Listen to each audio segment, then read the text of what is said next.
As a kid, I was a nerd. I always found it hard to break the ice. Things changed.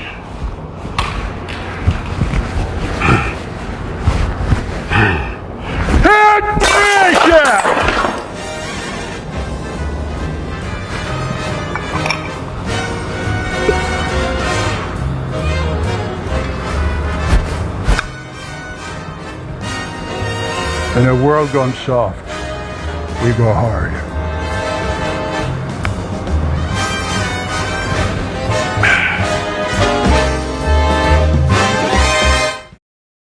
Back off, short ass. Seriously. Bring it on, you lanky git.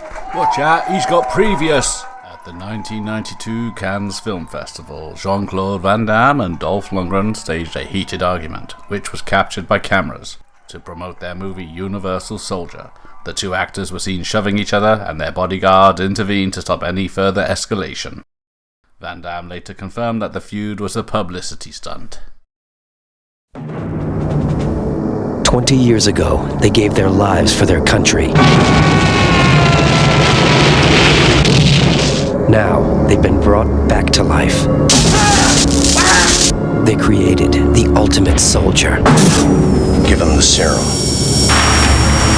Engineered for maximum strength and total obedience. Who are these guys? But something has gone wrong. GR-44. Stop. That is an order.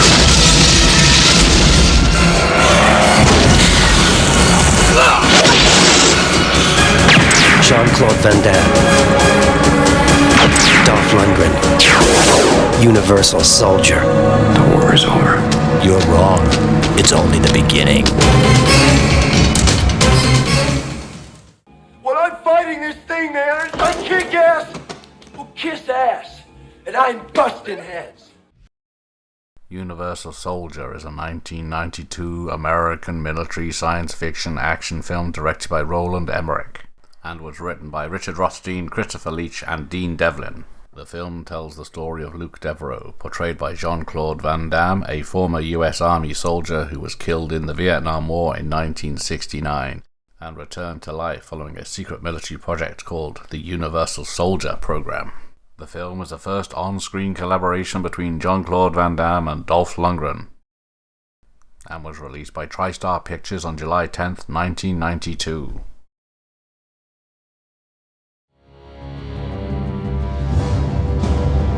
Jean-Claude Van Damme and Dolph Lundgren play members of an experimental military strike force in Universal Soldier.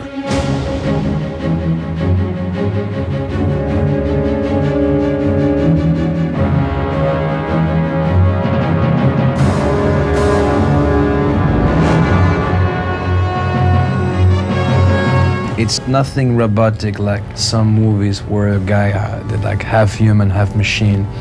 It's pure 100% pure beef. I think right now we're spending a lot of money on weapons, high-tech weapons, and maybe the next step is to try to start redesigning the human being who's behind the weapon. They use them as the perfect ultimate soldier, but they have the same kind of spirit for freedom than the Frankenstein monster has. The Unisouls are about to be revealed as the final word in high-tech weaponry when something goes terribly wrong. I get involved because I'm a reporter, I play Veronica Roberts, and I sneak in to try to get some pictures and see what's going on, and I get caught. When ordered to kill Veronica, long-buried emotions explode to the surface, pitting one super soldier against the other. And then we're off and running. Raider.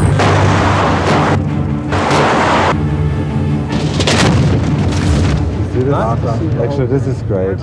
Wow, great. Jean-Claude is perfect for this role because the character is not your standard action superhero. It's a character that has to show a great deal of vulnerability. Something hard. He's going to protect the lady, the female reporter, in some situation, but sometimes he'll need her like a baby.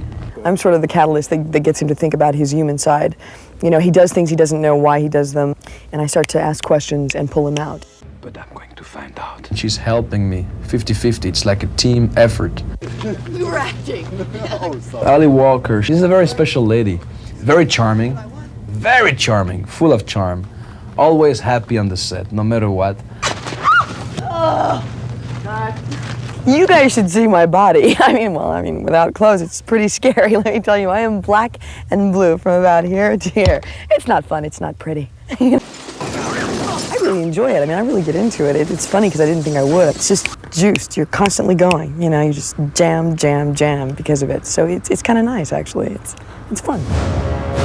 Dolph is a great villain. I mean, I think he really is creating the kind of character that's really original and fresh. I think any action movie is only as good as its villain. And that's always true. You can be more theatrical, you can be a little crazier, you can really play a juicy character. The two of them, both in stature, physical presence, they play off each other fantastic. They've gotten along just great on the picture. Hey, Dolph, look at there. He's always late. Always come late on the set.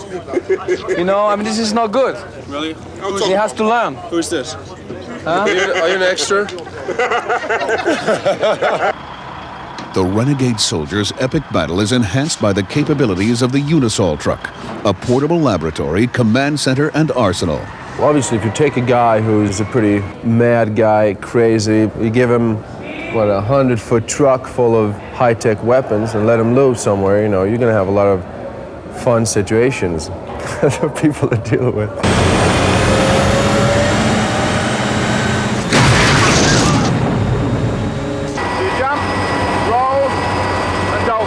Vic Armstrong, second unit director and stunt coordinator, designed some extraordinary action sequences, taking full advantage of the Universal Soldier's incredible strength and abilities. I think a good action picture always has to have a reason for the action happening. I hate going to cinema myself and just seeing action for the sake of it. Also, there's a lot of humor kind of built in the story. So there's a contrast between action, brutality, and fun. Just want to eat. For 3 months, the cast and crew braved the dangers of desert shooting, where temperatures reached a scorching 115 degrees. Especially on the dry lake bed that we worked on. We had plumes of dust going 200 or 300 feet in the air from these trucks. And of course, when the wind's wrong, the whole crew eat it, cameras and everything.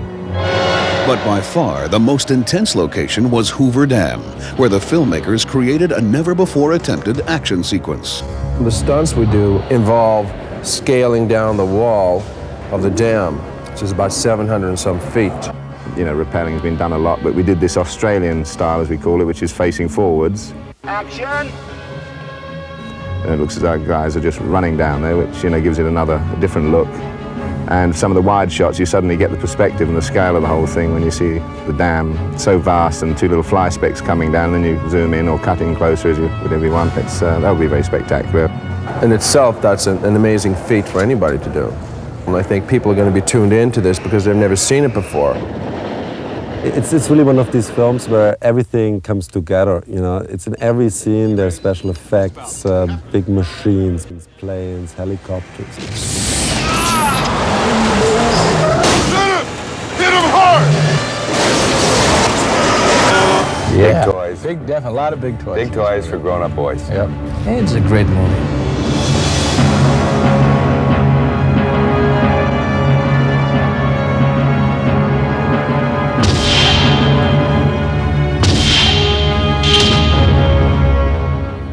Completely different from me are the co-stars of this macho action adventure, Universal Soldiers. Usual stuff, you know, I mean, chest, back, biceps. You know my story by now. So I'm training late at night or early in the morning.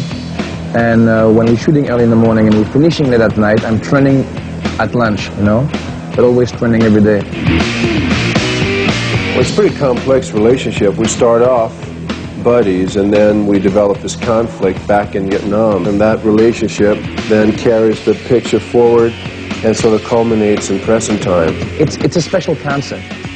Well, it's basically a chase movie, so we kind of interact at different points along the way. It's like a Dirty Dozen, you know, but half machine, half real. We'll have a scene later on. I'll have to take my clothes off again. It's going to be very scary. I prepared a lot dramatically for this role because the character has this quite interesting arc.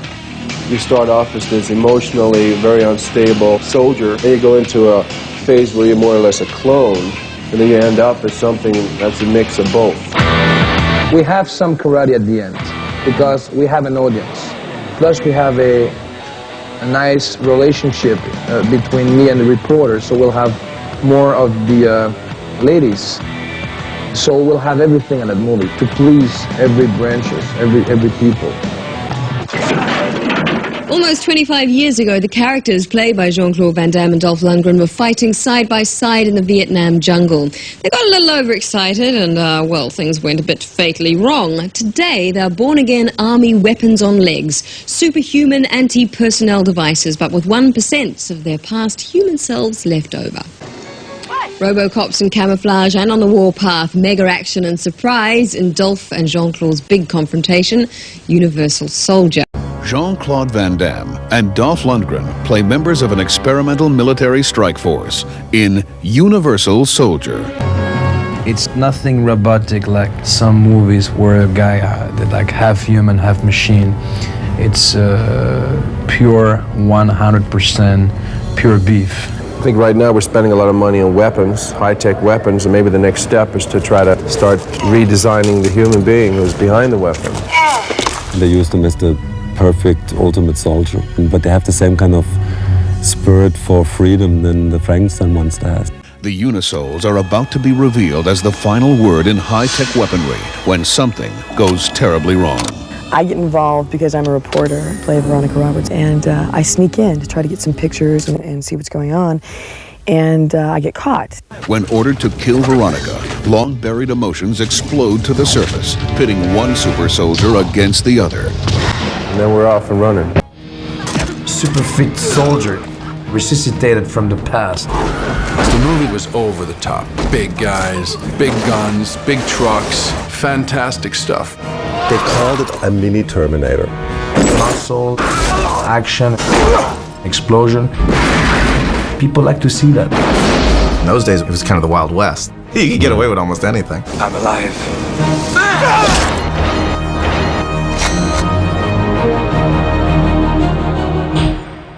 It was 1991, actually, and I think I just got the script.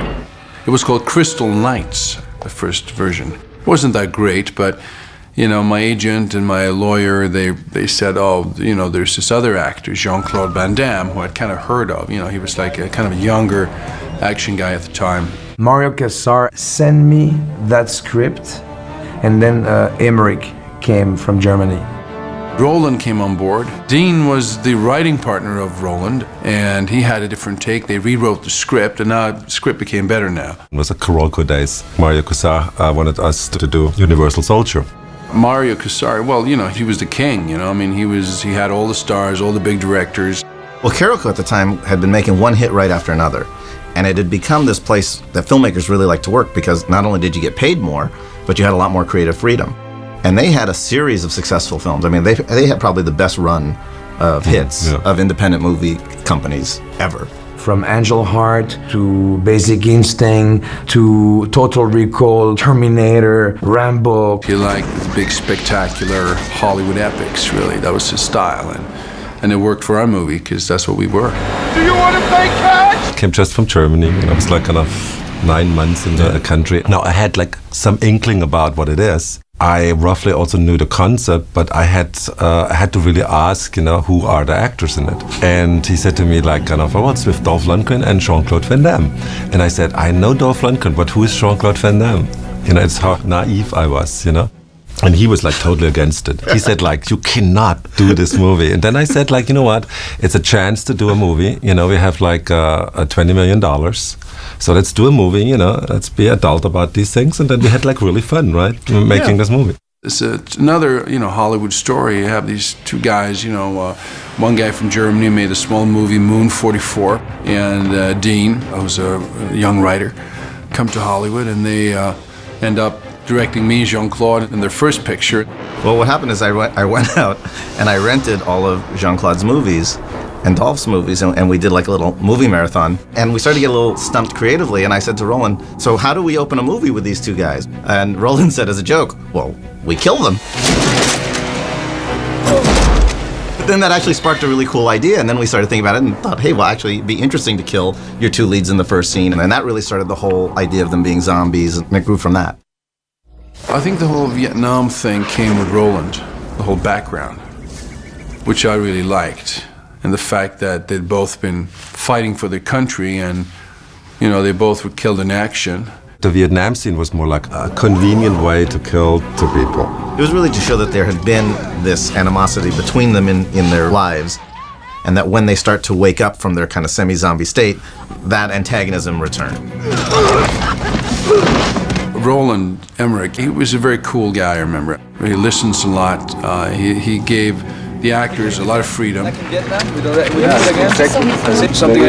We had a real vision of the visuals of the picture. All the production design, the costumes. Nice outfit. The lighting, the atmosphere, the rain, the wind machines, the look of the picture. He really knew what kind of look he was after. Oh, he's a very, very serious, good director. He's a very imaginative director. He's got his own vision, and he like those sci-fi pieces. The positions is perfect, you know. The whole thing has to go fast. And also I thought he was quite impressive in the way he conducted himself on the set, because he's very low-key and he's very, very pleasant, you know, very non-threatening. You never felt like, you know, you were afraid of them because they were your bosses or anything. You felt like you could talk to them, and they were very down-to-earth, open to new ideas. The type of guy, you take a movie in his hand, you can relax. And that's good for an actor, because then you can concentrate on your character. Give me your best shot. It was great. I was there, and I was no rehearsal. I was into the loop. Acting was cool. I was like this. You asked me to do so. If you ask me to, you like me, I like you. Cut. Move on. Neutral. You know, I was really cool. In Vietnam, I was a man who was sent to fight for something. We came back alive for a program, and suddenly that guy flashback what he was in the past. It's not really much to talk about a character, you know, just a guy who was just a mummy to kill. He physically had done some amazing things, so we knew that we could put him in any kind of physical situation and be fine. The question is, we didn't really know what the acting chops were. And I gotta tell you, that it was, I think, the biggest surprise during the shoot, is that emotionally as an actor, he was very available. So many things are missing. First time I met Jean-Claude, I think up at Coralco, I liked him, nice guy, martial artist, very youthful, very, very spontaneous. Can somebody show me how to swim? Lots of energy, lots of ideas about his career, a very smart guy with himself and his career. At that time, he was like really the new guy on the block. The biggest guy was still Arnold Schwarzenegger and Sylvester Stallone. I have to give it to him. He has a certain quality, you know. There's like some innocence about him. What the hell did they do to you? I don't know. It was like very good for the part, because we needed somebody who, in a way, is reborn and in a way has to learn everything again. I think Jean-Claude has a much more feeling who he is and doesn't take himself too serious. What'd I say, jump? You say how high? I played Sergeant Scott, who was a Vietnam veteran, you know, good soldier, but he'd gone psycho. He'd been out there in the jungle too long. They wouldn't listen. He was very professional and approached this in a very serious way, considering it was an action karate movie. Traitor. And in fact, he even had his acting coach on the set working with him. He desperately wanted to be good in this film. Oh yeah, I went into all of that, the psyche, the backstory, what had happened to him, the 50 questions, all this stuff. Then, of course, when you get a little older, you realize, you don't really need a lot. I guess I was a victim of the over preparation at the time. But I mean, I think the result was pretty good at times. I kick ass, will kiss ass, and I'm busting heads. I wanted to give him kind of a sick sense of humor. Sergeant Scott, could I have a word with you? I'm all ears. He's emotional, but he's kind of having fun doing this stuff instead of being just evil. Because then there would just be one note. It wouldn't be so much fun to play, and it wouldn't be so much fun for the audience. Images of, for instance, Jack Palance and in Shane, you know, when he's like taking his gloves off, speaking to Shane, you know, so like that kind of thing where you take your time, because if you're doing something evil, then people are watching you, and you can really suck them in that way. Any questions? Well, at that point, people remembered him most from the Rocky movie. He had a very different background than Jean-Claude. I mean, he had actually been a world-class fighter. I mean, he was thought to be the next world champion. But he also had this incongruity in that he was quite brilliant. He was from MIT. He was really intelligent. To me, it was a pleasure to work with Dolph, because they told me you're going to work with Dolph, it's going to be the boom, boom, boom, boom. You know, him and Rocky and Stallone. When I saw Dolph, I didn't have any problem, because he was my friend. We helped each other. He's a cool guy, and everybody was cool on the set. It was day one of the shoot, the first scene in the movie, and that was the first scene we shot. And I haven't really gotten to know Jean-Claude that well. And, you know, we have this confrontation, and of course, you know, we haven't rehearsed this either. I've rehearsed it with other actors. And then we had this little mini fight, and that's when, you know, we got a little tense there. You could tell everybody's watching, like, oh, what the hell's gonna happen now? It kind of broke the ice between us. Of course, we do make contact in that fight. And everything worked out fine. So after that, everybody was kind of relaxed. You're traded too, aren't you? Come on, boy.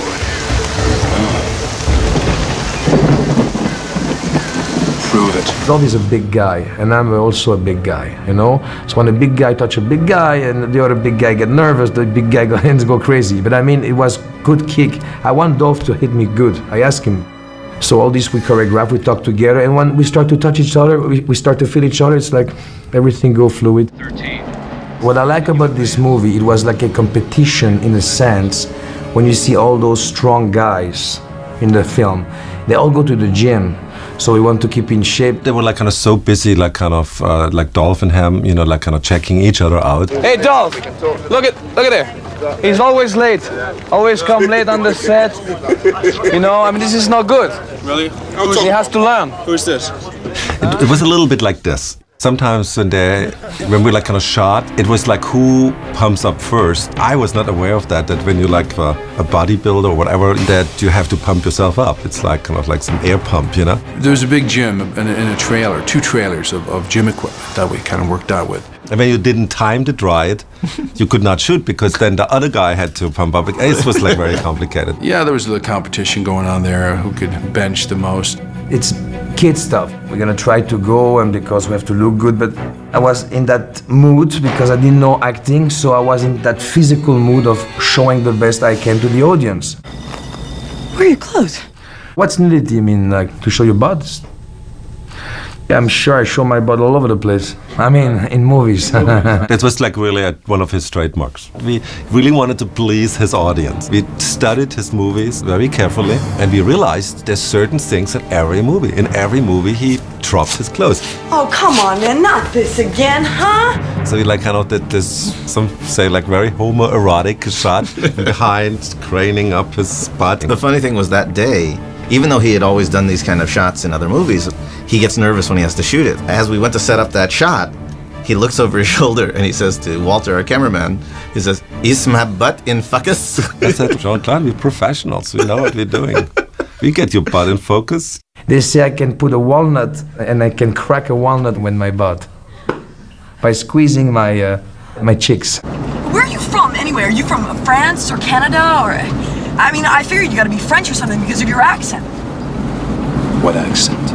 When we were originally conceiving the character, the idea was that they were kind of reborn as these reanimated soldiers. On one of the first scenes, the accent was a real problem because it sounded more like, "You have to stop 50 feet behind the line of the limit." And then suddenly Roland came over and said, "Dean, you have to make this shorter." So I shortened it down and said, "Well, you have to stop at every stop sign. You have to stop at every... shorter." So in the movie, it's, "I have to stop." And that became kind of an ongoing theme where we started taking more and more of that kind of verbose dialogue and making it shorter and shorter. And it actually got much funnier that way, especially during the fight scene. He just wants to be left alone. He just wants to eat his lunch, and these guys are bothering him. And he just turns and goes, I just want to eat. and that was probably one of the funniest lines of the movie.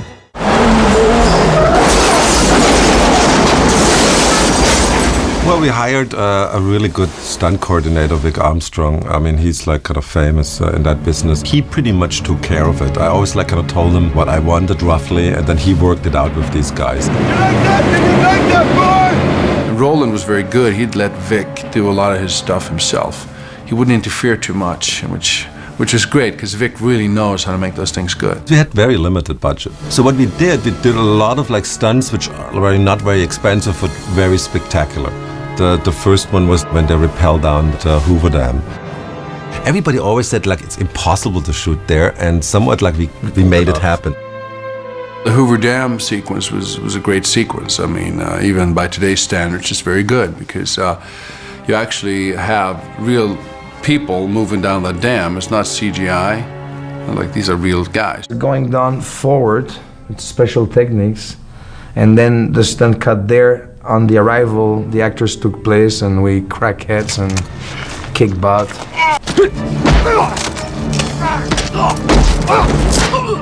The big bus chase, that was, it took a couple of weeks, I think. Jesus Christ, he's coming right for us.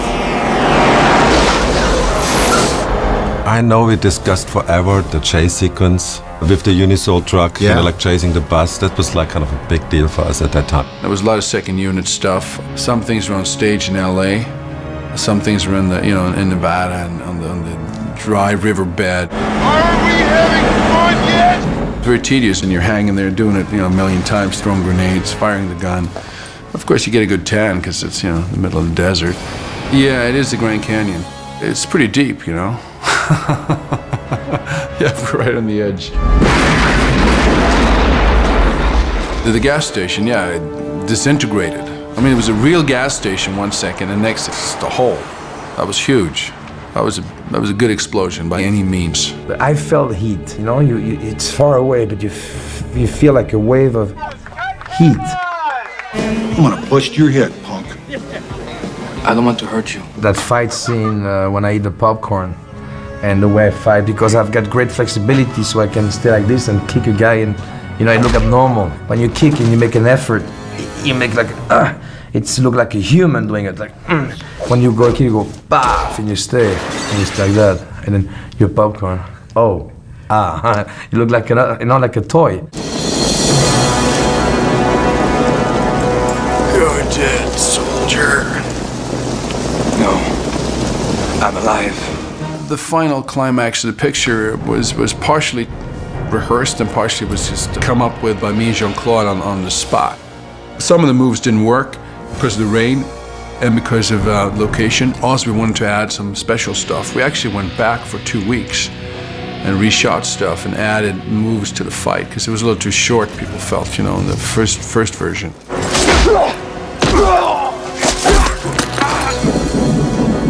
Yeah, Jean-Claude had his, signature spin kicks and jump kicks.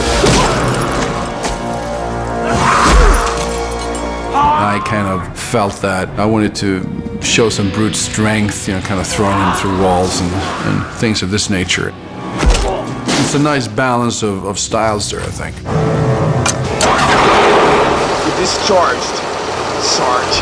Universal Soldier, well, it defines an era. It's when I met my wife. It's when I got into my own a little bit as an actor, because I was challenged with a role where I was trying to do something with it beyond the obvious. It's a good memory of working with Jean-Claude and Roland Emmerich, and of the good old 90s.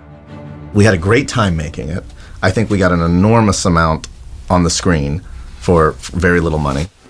And I think the film holds up pretty well. I mean, I'm always surprised that the jokes still work, that the essential structure of it still works. And I definitely think it's Jean-Claude's best film. That movie didn't have a big impact on my career, on everything. It felt good because my lawyer told me at the time, and he said, you'll see if a guy like you can go into a studio picture, look like, DP-wise, lighting-wise, special effect, truck, Grand Canyon, USA look, you will be a movie star. So I did my best, I play what I was asking to play, and after that, I took off to big numbers. The movie was really successful. And then naturally they kind of threw all kinds of other projects at us, and we decided to do our own movie, which we had written already and was called Stargate. And we all of a sudden had like a sleeper hit, and everybody said, oh, now you can do this, now you can do that. And we like kind of said, no, we're like doing now our next script. And everybody was rolling their eyes, you know. And there was Independence Day.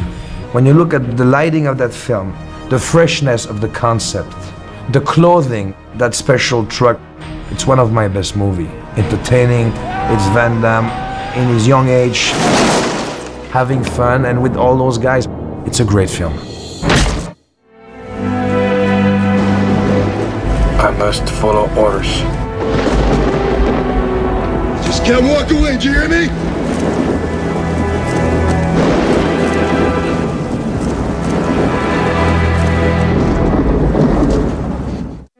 I grew up in Belgium, and I was always dreaming of becoming a movie star, right? I was not very gifted physically, so I was the skinny guy in school. But I was not a trouble kid. I was an okay kid. Well, I grew up in Sweden, you know, northern part of Sweden, a small village. But I was sent up there by my parents on, you know, because I was a bad boy in school when I was about 14. I saw the TV and it was like a Western or a cowboy or whatever. And then I go on the sofa where you sit down, but I go to the back and I sit like this, you know, and I go, yeah, when I was on the TV. So I was crazy, I was a kid, I was dreaming. Well, I think the man in Sweden at that time was definitely Clint Eastwood was a big, he was a big star, especially up in the northern villages of Sweden where everybody's, you know, got rifles. Understand something, Belgium, it's not like Los Angeles. LA, when I land, I saw all those lights, like a huge pancake of light. I go, wow, this is fantastic, it's Blade Runner. Here we go down. Belgium, you land, it's nothing, it's like, I don't know about Oklahoma, but it's like a village. So I was depressed. I put myself into comic book, the Tintin, the Marvel comics, and I was dreaming about that. And then I decided to go to a gym, but when I go to the gym, I'm impressed because you see all those big guys, they drop the weight. So I did go there like a kid. I became the kid of the gym, you know? And my father saw one day a TV show, the Kung Fu one, you know, with David Carradine, the Kung Fu TV show. And people in Europe, when they saw that show, they saw the philosophy of it, the protection. So he was thinking about me being alone, coming from school at the age of 11, 12, you never know. So he took me to a karate school because of that TV show. I was about 13, 14, and I was a kind of a scrawny kid. It's the old story, it's true, but you know, that's the way it was. I was short and I was kind of, had a bit of asthma and I couldn't really do sports that well. So when I grew out of it, you know, and got a little stronger, I was looking for something that was different. A friend of mine did some judo, so I tried to take up judo for a while, but I remember I ended up with a big fat guy on top of me trying to choke me, and I said, Jesus, you know, guy hadn't taken a shower for a couple of weeks, I think, and I said, well, maybe I should try karate. At least you're a bit further away from your opponent. So I took up karate, and I was about 14. Because karate, whatever, martial art is a weapon of the mind. I was training there as that small kid, but I felt every time I punched, wow, I felt like power, I felt like a conduction with the eye, with the mind. And I was able to break boards. I mean, at the age of 15, 16, clack! I was doing a lot of training, a lot of martial arts training at the time when I was about 19, 20. So I did, you know, I was training about 4 or 5 hours a day and competing a lot. You do karate for 2-3 years, non-stop. 5 days a week, I was going from school, and then I ran to the karate school, and I did karate school. I did karate, but it was always the same routine with big, tall guys, and I was the skinny guy, so I was obligated to stretch to be able to reach those guys because they always push me around. So I decided to go to dance, ballet, to stretch, and also to have fun because it was lots of beautiful girls there. I mean, they were like fantastic. I mean, you talk about a woman with grace, the shoulder down, beautiful legs, split left and right. You see all those long legs going in the air. So I was like attracted by the beauty of the movement. So I combine everything with karate, dance, and weights. And that made me what I am today. I finally ended up competing for Sweden and fighting in Japan and Australia and here in London, all over the world, really. I did pretty well. You know, I did end up winning the national title and the European heavyweight title and Australian heavyweight titles. And then, because my dad was a chemical engineer, my older brother was a chemical engineer, I ended up studying chemical engineering in college. I was interested in movies, but I kind of ended up going the academic route. I was very young when I fought competition, 16, 15, and you go, it's called like Coupe des Espoirs, the trophy of the hope. And all Belgium is coming. It's a 3-day competition where you have to wait around the 3 tatamis.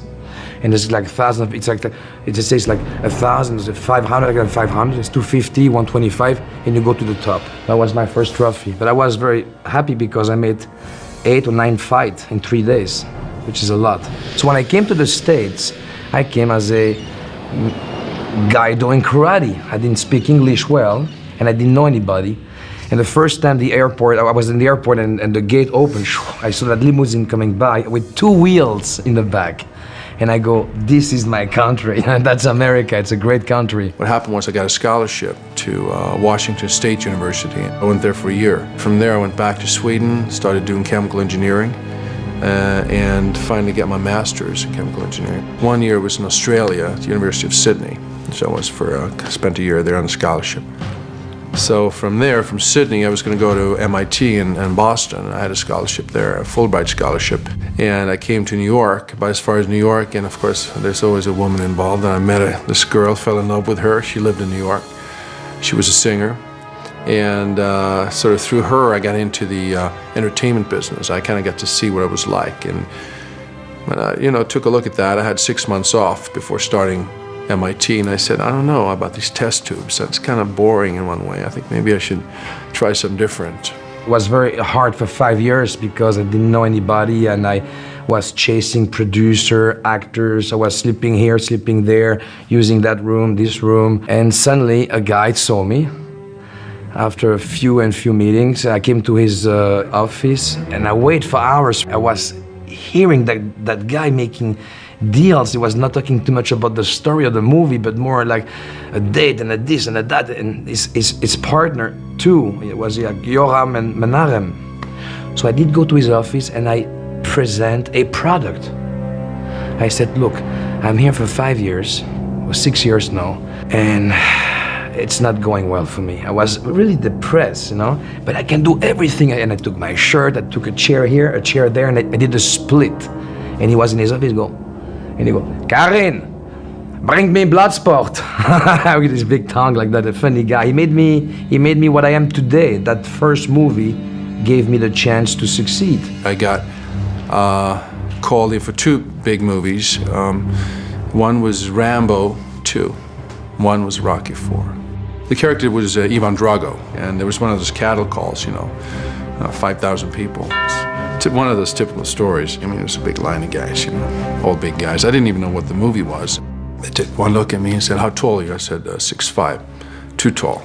Next. But then I realized it was a Rocky movie. So I said, this is not, I don't think such a bad idea to pursue this. So I got a friend of mine, a photographer, who took some photos of me in boxing gear. And then I sent that off.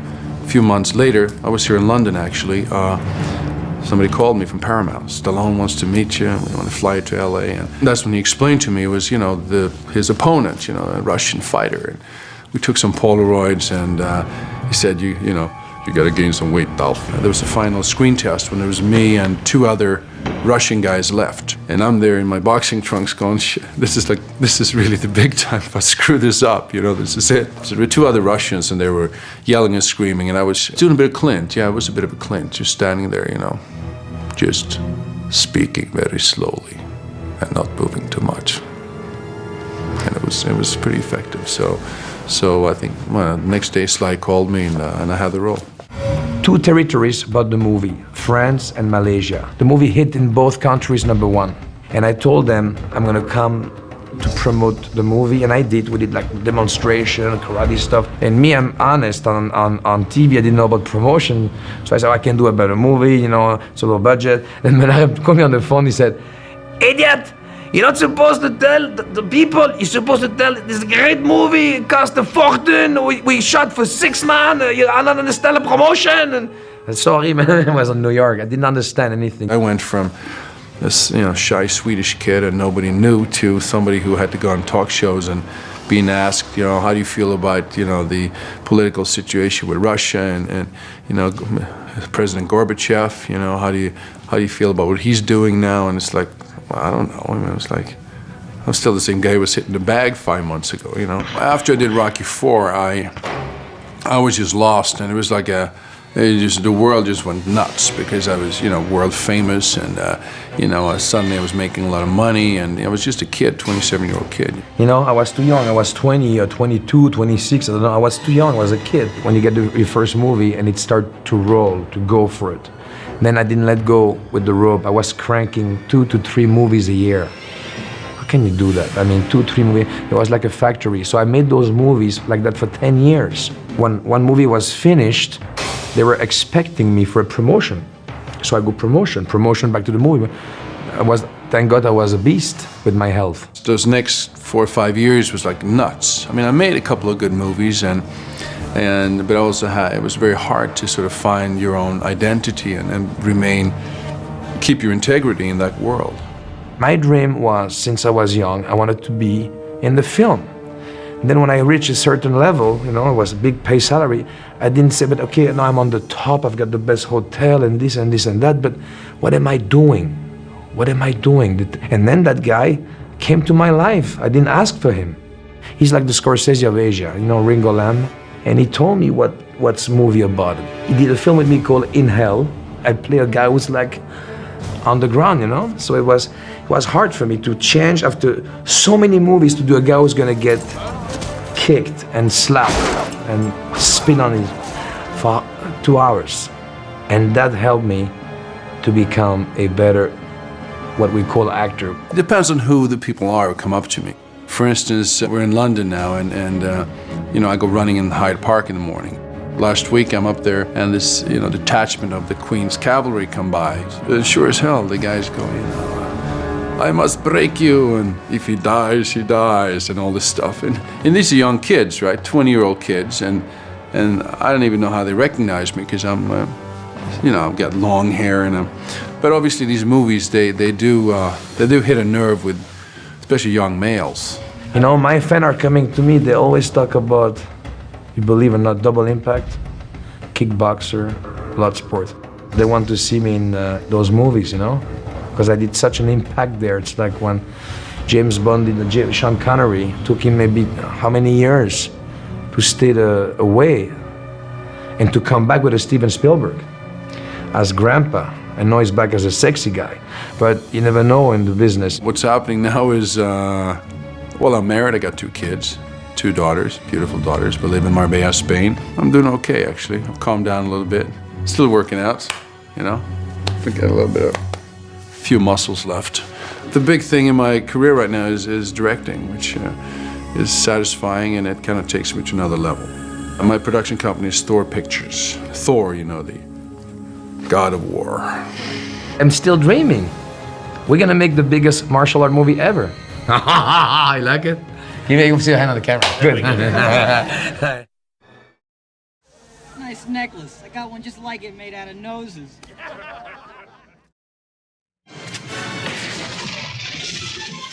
In Universal Soldier, Belgian-born Jean-Claude Van Damme and Swedish-bred Dolph Lundgren are members of an experimental military strike force known as Universal Soldiers. They're also top-secret warriors devoid of pain, emotion, and any memory of their previous lives. They end up on opposite sides. What makes this story more compelling is its similarity to the classic Frankenstein myth. The soldiers, or Unisols, have been regenerated after being killed in action. It's a chancy plot that Van Damme admits takes some getting used to. The first time I say it's stupid, I was like against the project because those guys half human, half machine, they get shot, they wound. Say, who's going to buy that? And then we work on the script more and more, and it became such a special concept. Things come together sometimes in cinema. You have the right time for both of us. You have a director who's going to be a major player, definitely, and great company releasing it, and it's just a great package. Shot mostly on vacation in the deserts of northern Arizona, filming was rigorous and called for several big stunts. Van Damme, who's best known for his martial arts expertise, says this project required a different kind of physical skill. The action was different. It's not like karate action. It's more science fiction, lots of equipment, hardware. Playing a character with a sensitive side was also a change for Van Damme, who left the villainous stuff to Lundgren. I think any action movie is only as good as its villain. And that's always true. You can be more theatrical, you can be a little crazier, you can really play a juicy character.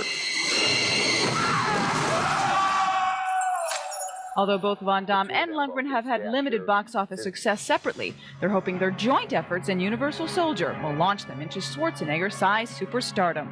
On the Entertainment Beat, I'm Lisa Petrillo, Channel 10, Eyewitness News.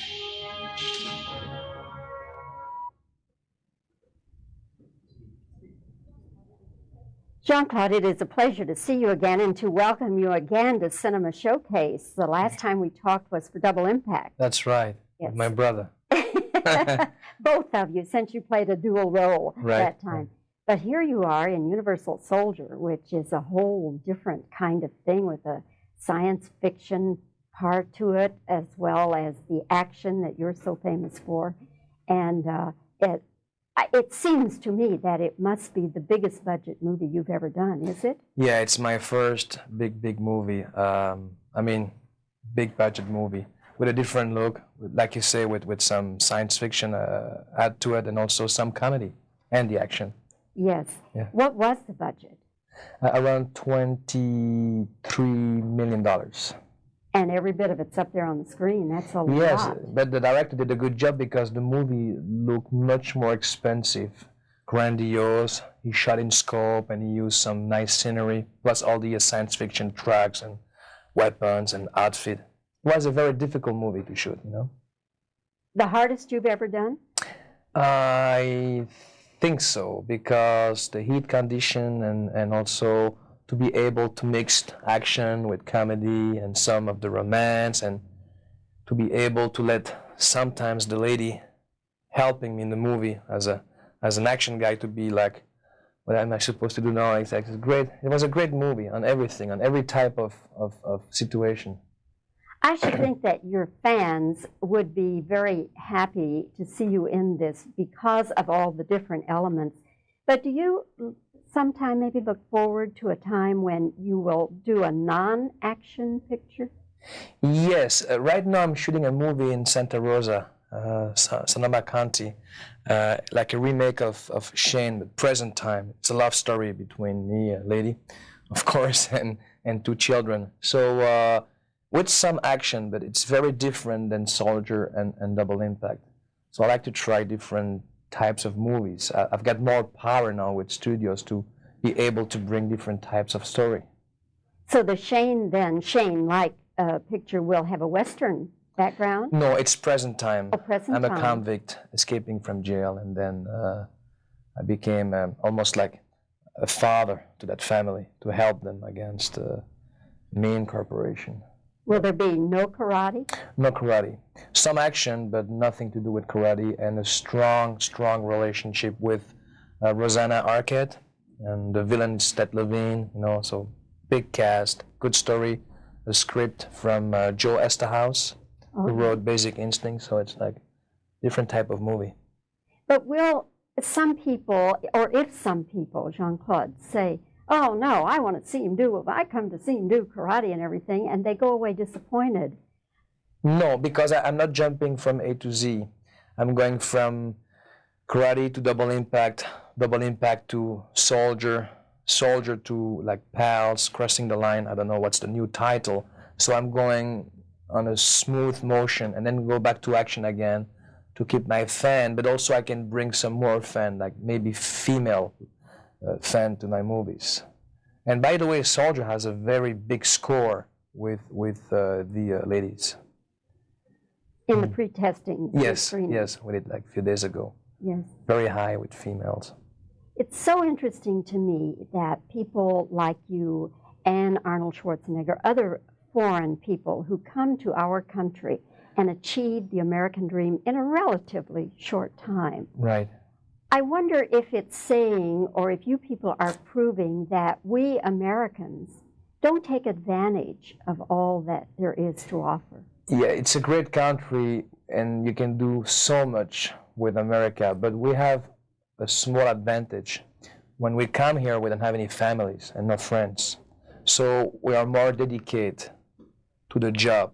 If I was born in this country, then I'll have my father and my mother and my sister and all my friends, so I'll have to go for Christmas, Thanksgiving, to divide myself. Because I came here with nobody, it was more easy for me to be 24 hours a day dedicated to my business, and that's why I succeed so fast. And also, of course, my passion for film. So it's kind of difficult if you're from here because you're born here and you have all those contacts. You know, it's different. When you were back in Belgium and in Europe, did you just think about nothing else but coming to America and being famous? Yeah, it's like one-man mission, kamikaze, only one mission, to come here and to succeed. And I talked to everybody. I was pushing every day, from Monday to Sunday, nonstop. Sometimes I felt like discouraged, you know, like, wow, it's difficult, but I came back again and pushing every day until my first movie, Bloodsport. Was Schwarzenegger in any way at all an inspiration to you? No, because I came here, I think, before Conan, yeah. Oh, did you? Yeah. But I was very in love with movies like Steve McQueen, Montgomery Clift, Paul Newman. All those people were great inspiration to me. Well, I'm happy that you're where you are. I think that's marvelous. I've got a long way to go. Well, you're well on your way, Jean-Claude. Right. And again, congratulations on your role in Universal Soldier, and hope the movie does great for you. Thank you. Nice to have you on Cinema Showcase again. Thank you, Bobby. Great. Good. That was Thank you. excellent. Is that fan on? Fan. Okay, and the air conditioning's on medium? Yes, it is. Thank you very much. Yeah. Dolph, welcome to Cinema Showcase. Thank you, Bobby. And nice to be able to talk with you about Universal Soldier. I think action fans are just going to freak out over this movie. Yeah. We hope so. Yeah. People already who have seen a few pictures have been asking me, what is that eyepiece thing? What is that all about? So I'll let you explain what the eyepiece is all about. Oh, the eyepiece. Yeah, that's a little piece of a little video camera that we use in the movie for to find our targets, and also for the people that control us. And they have like a big truck. They're following us around, and they have monitors, and they can see what's going on through the camera. And also we get little instructions. It's a very handy little thing, but it's pain to work with on the set. They always break. And the whole movie is like a standstill trying to fix this little plastic thing, you know.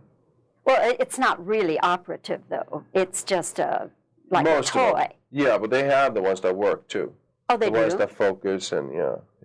Oh, so there really is such a thing. There is, yeah, sort of. Sort of. Sort of.